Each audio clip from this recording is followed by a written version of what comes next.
I have had dysfunctional humans approach me, and now that I've become aware of my behavioural pattern and how my trauma has afflicted my ability to choose life partners, I've now got a skill set that enables me to identify those individuals and just go, nope, I'm done. Right. So then the choices that I do make are very self-serving, very self-serving, and it's never really is about the future or what I can gain from it. It's just about, oh well, this is fun, so let's have a little bit of fun, and that is it. And as soon as it gets a bit more than that, I'm like, right, sorry, next. Yeah. I'm done. Can't deal with that. They say appearances can be deceptive. Everybody sees the success, the polish and the poise, but they rarely see beyond the surface. This is a space where we will discuss the realities of being human, from the heights of my professional success to the depths of my own personal trauma. I'm joined each week by my mate Stu Bailey. Hello. Say hi, Stu. Hi, Stu. As we chew the fat and break down some difficult topics around heartbreak, trauma and life. I'm Frances Hallworth, and this is Being Imperfectly Frances. Welcome to this week's Imperfectly Frances. Hey! Another day, another dollar, another podcast. Yeah, here we go. How you doing? All right, not too shabby. Not too shabby? Yeah, all right. Bit tired. How's the old trauma stuff going, all right? Yeah, fine, actually. Apparently, people are fucked up and really like to listen to other people's trauma. Thanks for that. So today we're going to talk about love instead. Oh. L'amour, zut l'amour. No? Like we said off air just a minute ago, you cannot fucking sing. Stop it. We've also said lots of other things off air which can't be repeated. Yeah. Unless they subscribe to the members area on the website, of course. Yeah. Well, of course, yeah, that's coming. Right, what do you want to talk about love? What's I don't know really, I suppose. All right, I've got a question. Yeah. How, I'm going to go straight into the nitty gritty there, with all the stuff that happened to you with your ex and everything else, how long did it take you to fall in love again? I haven't. Whoa. Cue up, guys, friends on the... No, fuck off. No. What? Do you think you've got the capability to love again? I don't know. That's the honest answer. I genuinely don't know. Okay. So it's been 6 years next month. Right. And in that time, I actually did date one other person who was a fucking retard. It's almost like I hadn't quite hit the bottom of the barrel when I was like, yeah, let's just get to the dredges and see what we can dig up, just to twist the knife a little more and reinforce that feeling of worthlessness and being unlovable. And he was a fucking bellend. And he was literally everything that my trauma had trained me to look for in a relationship. Can we stop there for a sec? Do I know this guy? No, it was before I moved here. Oh, right. Okay. Yeah. So tell me, what happened? Well, I decided to put myself out there on online dating, which I hate. Because there's only so many dick pics a girl can receive, guys. Seriously. What the fuck? And anyway, I went out on this date and he was nice, quite nice looking and everything else, but really not really my cup of tea. And I established very quickly that he was a bit of a waste of space, separated from his partner or his wife of many years, 2 grown-up kids, living with his mum, had a drinking problem, was a chain smoker, had really bad posture, and was generally quite abusive. And of course, in true imperfect Frances fashion, I was like, I can heal you, I can fix you, I can empower you. No, I fucking can't. That shit is broken. And literally, like, within, I don't know what. Everybody was just like, "What are you doing?" You know, and by all intents, like by all accounts, you know, this was a highly intelligent man who'd had very successful jobs, but was now floundering at being a fucking painter and decorator. And I'm like, I don't understand. Don't really know what I'm doing here. So, I mean, we dated for about a year, and he just basically was living in my apartment all the time and not contributing anything at all financially. And then what generally tends to happen with me is when I'm in that situation and I'm frustrated and I'm not handling it, when I get drunk, so we would go out for dinner, then I turn into the world's biggest cunt. But what happened is that manifested itself quite negatively, and then what he did was become quite abusive. So he then hit me, kicked me and punched me one time, and I was like, "Yeah, that's it, you're done." I was going to say, I'm surprised there wasn't a fan-shaped hole in the door. Well, there was. Oh, well, And then after I'd ended it, he then stalked me for like 6 months.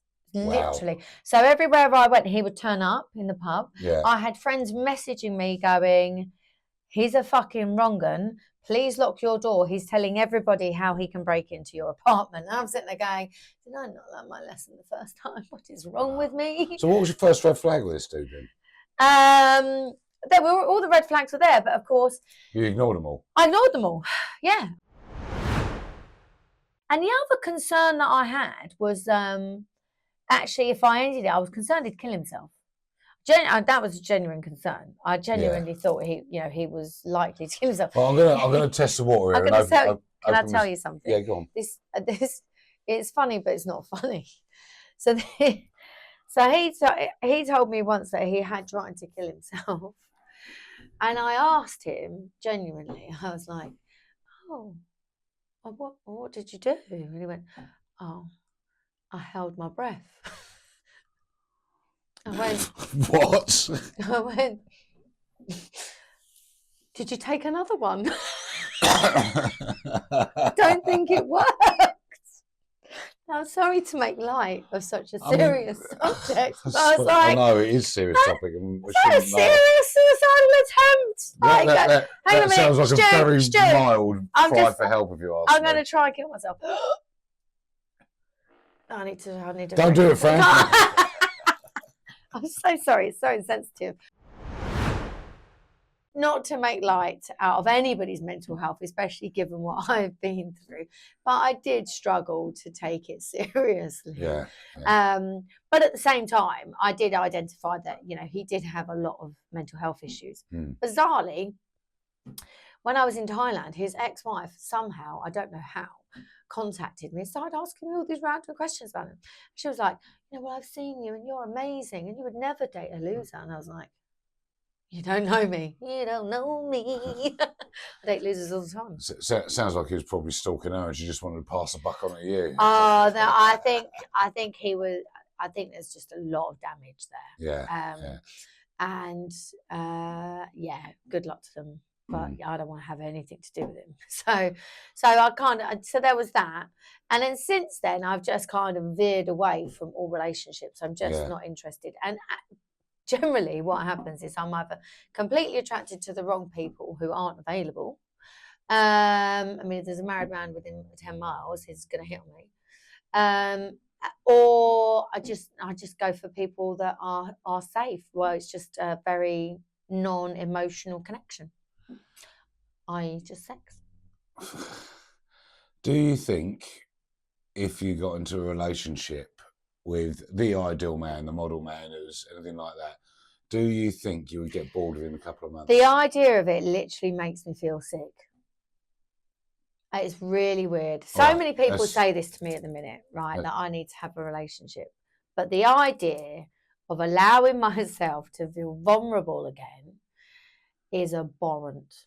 All right, let's just say for a minute you got over all that and you're in a place, hopefully you will be in a place where you can date someone nice. I don't know that I want to, though, Stuart. Oh, God, let me finish a fucking sentence, will you? I thought I did. Carry on then, please. If you got to a point where you've healed and you got yourself into a relationship with Mr. Nice and everything was going swimmingly well, do you reckon you might get bored very quickly because there's no drama there? I'm only asking because I've had a lot of female friends of mine say similar things, which is possibly why there's an attraction there to somebody that's not.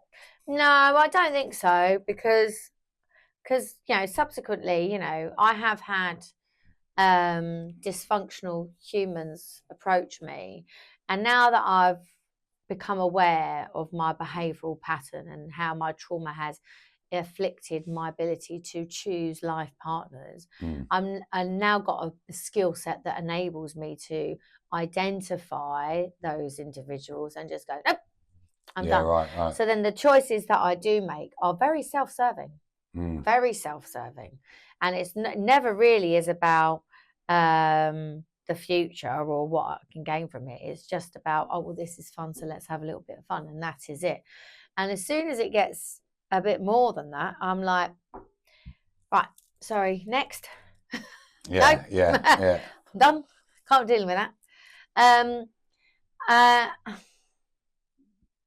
I don't know that I want to have another relationship again. No, just genuine. Do you not feel that you would want to get yourself in a place where you could? I mean, it's... Yeah, but I don't... You don't want to go through the rest of your life saying, I don't want a relationship. That's a different thing, though. No, it's not. Being mentally well enough to have a relationship is different to wanting a relationship. I see what you're saying. So you want to have a relationship? No. Right. So I can be mentally well enough to have a relationship, but still not want to have a relationship. Do you think you're mentally well enough now to have a relationship? No, absolutely not. Right. Because I still get triggered by stuff, right? My trauma still rears its ugly head. Yeah, well, this is what this is all about, isn't it? Yeah. In Thailand and stuff, so yeah. And it's like... Yeah, but even more than that, like, obviously there's the physical manifestation, but there's also the emotional stuff as well. Trusting somebody, allowing somebody to get physically close to me. I can be very unemotional about certain things, but if somebody wants to sit there and start cuddling me on the couch, I'm like, could you please stop fucking touching me? Get off. Why are you still here? You've done your duty. Yeah, see you later. Which is quite cold, unfortunately, but it's obviously my way of protecting myself. And also, I am quite caustic, so it's going to take somebody a lot to get through all my layers, to get through to the real me, and I won't make it easy for them, and that's part of my trauma. Now, I could say, because I understand that that's what my trauma is, I could say to myself, well, actually, Fran, you don't have to be that way. I could choose to be another way. I could choose to be kinder to somebody that wants to get to know me. But actually, I choose not to be that way because I don't want somebody to get closer to me. It's a bit fucked up. Yeah. But at the same time, then the people around me that do know me and do care about me are like, well, you just need somebody that's going to be patient with you. And I'm like, that person doesn't exist. Yeah, right. They don't exist, because I just need 5 minutes of my sarcastic, abusive humour and they'll go, you're fucking hard work. See you later. And that's it. Tell me about it. So I can either change who I am to accommodate somebody, to make it easier for them to get to know me, or the right person is going to come along that's going to see me as a challenge, understand the damage that's been done to me, and actually want to take their time to get to know me in a healthy way. And if that doesn't happen... Fair play. Fair play. So, and I choose to protect myself, because if somebody can't see through that, they don't have the emotional intelligence to see through that and to see through all of my behavioural boundaries that I've put on, then all I'm doing is setting myself up for more hurt and more harm. And I don't want that. No, fair play. So, you must have had a few little flings and stuff, though, haven't you? Come on. A few? Let's hear about a couple of bad dates or a couple of bad experiences. Come on. I don't think I can, because I think they'll all be watching. Well, and I'll get in trouble. No, you won't. No, I mean, I generally tend to... I just have fun, I think. Keep it fairly casual. It's very transactional exchange. Transactional?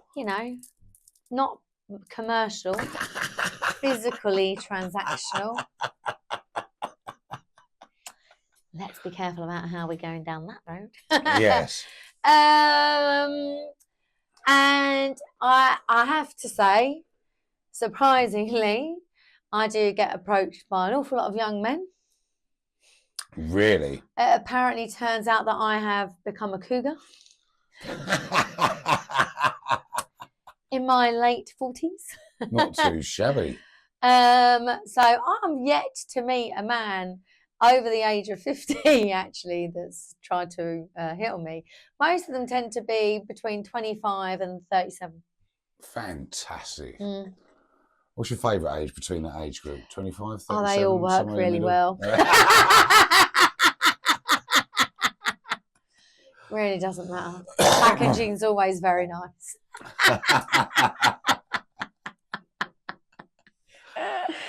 Fantastic. Oh dear. So yeah, and also I think where I've gone through so much in my life previously, now I'm just like, I don't care. If I can have fun and I'm not hurting anybody, right? It's not like I'm having affairs with married men and stuff like that. But you know, if it's all just a little bit of fun and no one's getting hurt, then where's the harm, right? What about those poor little 25-year-old boys that fall madly in love with their cougar, and you just brush them off and go away, little boy? There's no such thing as love in these circumstances. How do you know that? Mutual appreciation. You don't know that. You don't know that. I do know that. How do you know that? It's clear to me, and when it does get to that stage, then it's exit then stage left. See you later, bye. Sorry, we're done. I finished about 5 minutes ago. What are you still doing here? When you wake up in the morning, just sort of take their cab fare to their forehead. I sweetheart, they're never there in the morning. They're never there within the hour. They're done. They don't stay that long. We don't go out on dates. Like I said, it's very transactional exchange. Right. It's like, what are you doing? I'm home in bed. Shall I come over? Yeah, all right. Okay, see you later. Bye. Sound terrible. But it works for me, right? And generally, actually, I do get on with these people. And of course, because of my natural persona, I do end up like life coaching them as well, trying to guide them in their career and stuff like that, which is quite funny. But I did get caught in a bit of an awkward situation at the weekend, actually. Oh, yeah. On the boat, yeah.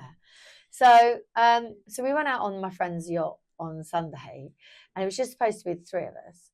And then he invited two of his friends, who were two couples, right? Friends, one of whom was their birthday. Both of the ladies who were not English were younger than me, and one of the gentlemen was substantially older, but very nice, like 25-year age gap. And the other one, there was a significant age gap. So we've gone out for dinner. We're having a really lovely day, and then I say to this couple, I was privy to what was going on there. I'd already been told, but I was clocking the behaviour of this young lady, and it was a little disingenuous. Right. So I was like, "So what's your circumstances then? How long have you two been together?" And she was like, "Oh, we're friends." And this guy's face was like, "Oh no!" And she went, "Oh, with benefits." Right? And I say to her, "Oh."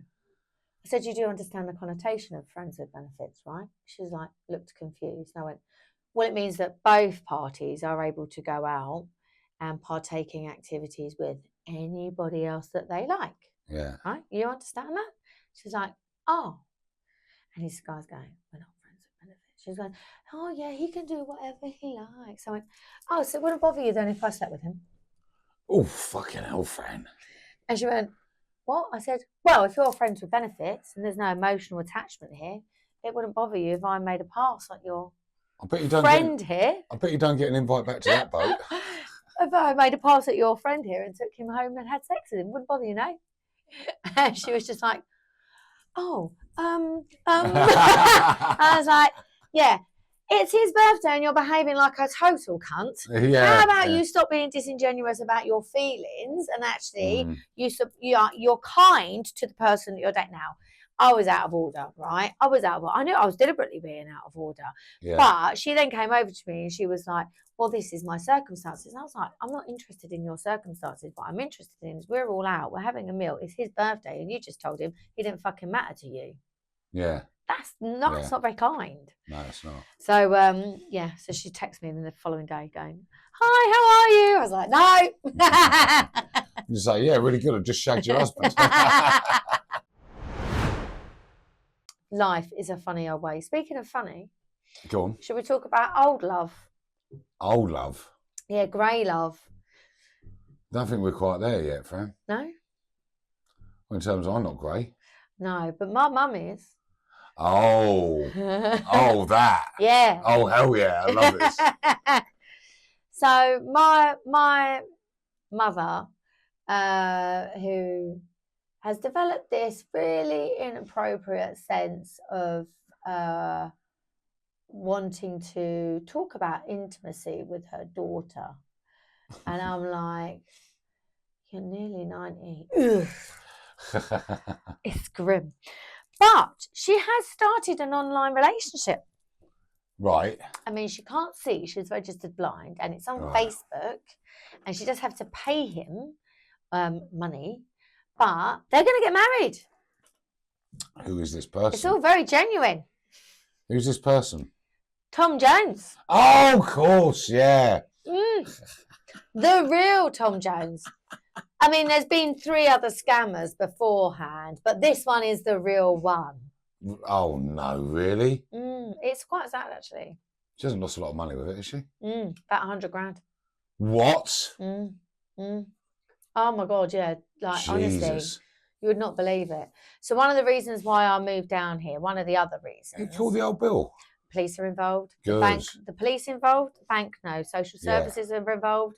Safeguarding are involved. Everybody's involved. Everybody knows. Yeah. I've been dealing with this for 3 years.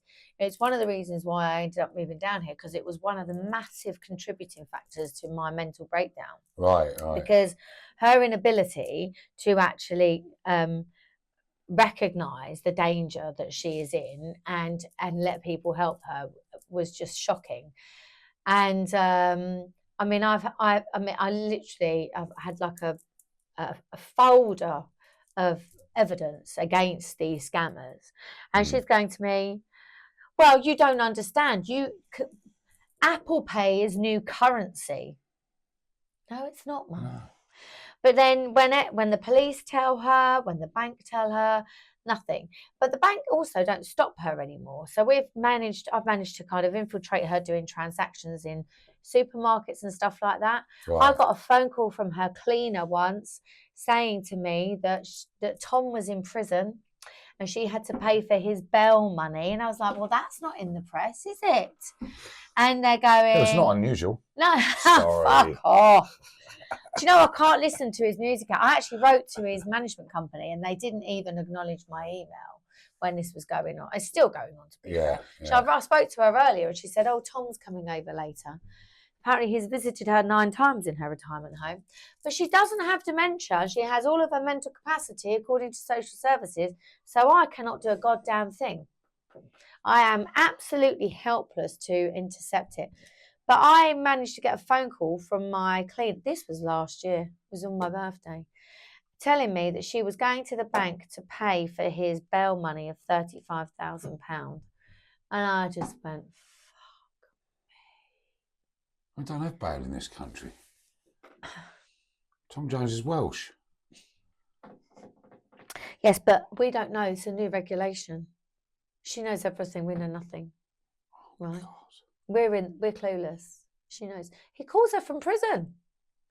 Yeah, because of course I shouldn't laugh. Because they have all of those privileges. Oh, well, because he's Sir Tom, darling. You're so fucking mental. You are.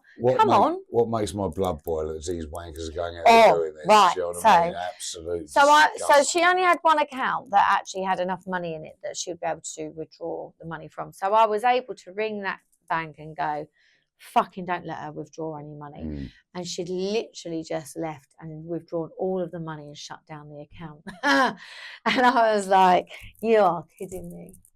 Oh my God. So then I had to get them to tell me who the bank was, ring the new bank. Because I didn't have power of attorney with them, I had to show them the power of attorney. I had to show them my ID so that they knew that I was just like, look, I'm not asking you to do any payments. What I'm asking you to do is not let her make any payments. Yeah. This is In what's other words, going can on. you keep your money, Yeah. please? Do you know what I mean? This is the crime reference. This is the detective sergeant. This is the fraud squad. This is the social worker. Yeah. But nobody is stopping it. No one. Wow.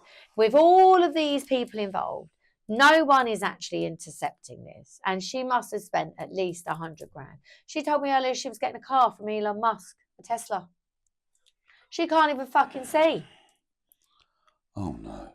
I know. Honestly, it begs belief, right? It begs belief. It's absolutely atrocious.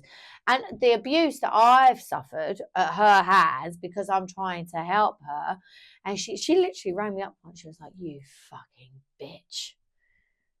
You've called the police, you've called social services, you're trying to ruin my life. I'm trying to protect you, but you don't get it. That's why I can't talk to her anymore. Cool, sweet Caroline. I know. So when we're talking about love, right? Again, this is another reason why I like, you know what, I'm done with love. Yeah, right. Yeah. Very done with it.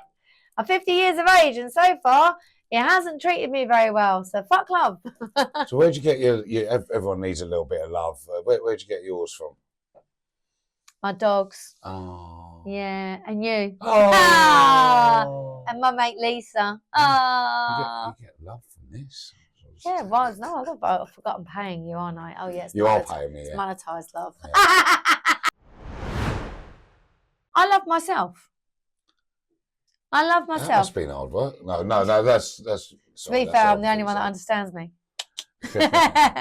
And actually, funnily enough, when I was going through counselling, and my counsellor was like talking about like the toxic love that I've received, and I was having this meltdown about it, I had a little epiphany in my counselling session when I was like, well, that's why I have always loved myself, because no one else has ever been able to love me in the right way. So I've made up for that in myself, by myself, caring for myself, until eventually I met somebody that was so toxic I could no longer do that.